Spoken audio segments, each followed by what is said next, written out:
get right to the heart of it. Picture this. You're a business leader. You've got a huge decision to make.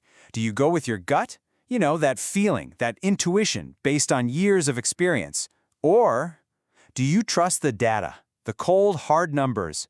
This single question, this one choice, has totally changed the game for modern business. You know, back in the day, markets were a lot simpler, not so crowded. And a manager's gut feeling, that was often good enough. But today, no way. The world is just way more complex, super competitive, and things change in the blink of an eye. So imagine trying to make a huge, multi-million-dollar bet on just a gut feeling. It's kind of like trying to find your way through a maze with a blindfold on. The risk is just way too high. And that's exactly why they needed a better, more systematic way of doing things. So what was the solution? It's this thing called the Marketing Information System, or MKIS for short. The best way to think about it is like the marketing detective's main headquarters.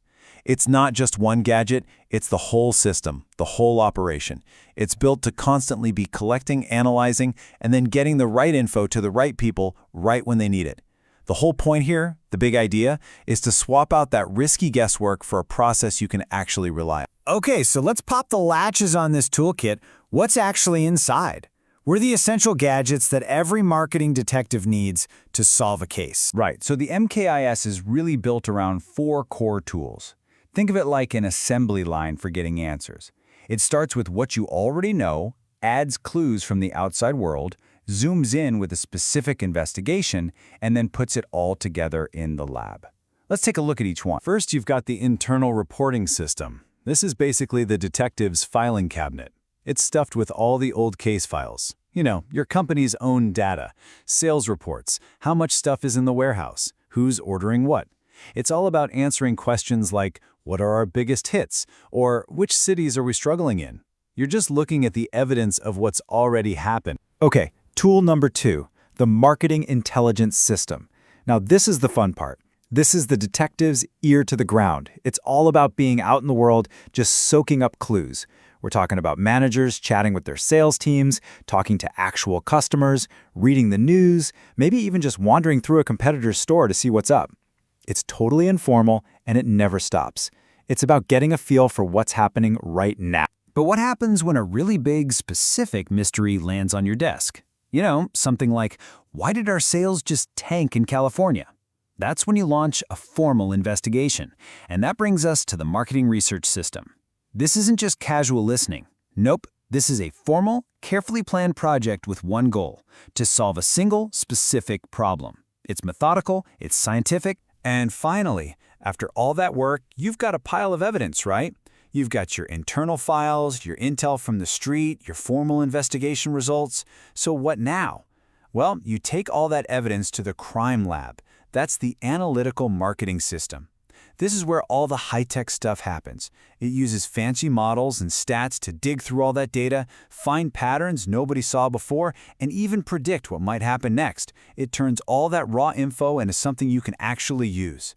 So all 4 of those tools are absolutely key. But when a detective gets a really tough case, a specific mystery they just have to solve, they pull out the big guns, and that's marketing research. So let's zoom in on that and see how a real deep dive investigation actually goes down. Okay, let's really nail down the difference here because it's super important. Marketing intelligence, that's the informal, ongoing stuff. It's like a detective just walking their beat, keeping their eyes and ears open. Marketing research? Totally different. It's a formal, one-time investigation started to solve a very specific problem. Think of it as the difference between hearing some gossip on the street versus running a full-on DNA analysis at the lab. So, when you do launch one of these formal investigations, how does it actually play out? How do you get from a super confusing problem to a crystal clear answer? Well, there's a process. A very disciplined 5-step process, in fact. But before we even get into those 5 steps, we have to talk about what is, without a doubt, the #1 rule of any investigation. You've probably heard the saying, a problem well defined is half solved. And it is so true. If you don't know exactly what mystery you're trying to solve, you're just going to end up chasing shadows, wasting a ton of time and money. And this is the perfect example of what I mean. Just look at this. On the left, for a typewriter company, you have a really bad problem definition. Sales are not picking up. I mean, what is a researcher supposed to do with that? It's completely vague. But now, look at the one on the right. See how specific it is? It names the exact group, non-office customers. It quantifies the problem. We're at 2% growth when we wanted 5%, and it gives a clear goal. Now the detective knows precisely where to start digging. Okay, so once you have that perfectly defined problem, the detective can follow the 5-step playbook. We already covered step 1, define the problem. Next, you design the whole research plan. Then you hit the streets for the fieldwork to gather your data. After that, it's back to the lab for data analysis. And finally, you write up the report and present your findings. Case closed. So when it's time to gather brand new evidence, what we call primary data, detectives pretty much have 3 main ways to do it. They can just observe people, literally just watch how they behave. They can interview them, asking questions through things like surveys. Or they can run an experiment where they set up a controlled test to see which approach works best. But, getting a truly honest answer, it's way trickier than it sounds. Take a look at these 3 questions. Which one do you think gets the most honest response? Right, it's gotta be A. Why? Because it's neutral. Questions B and C, they're totally leading the witness. They're pushing you towards a certain answer. And any evidence you get from a biased question is basically contaminated. It's worthless. A good detective knows this. The quality of your answer depends completely on the quality of your question. All right, so after all that, defining the problem, gathering the evidence, running the analysis, what's the big takeaway? What's the final verdict? Why should we care about all this in the real world? Well, the thing is, this isn't just some textbook theory. Not at all. Companies are using marketing research all the time, especially for their biggest, most important decisions.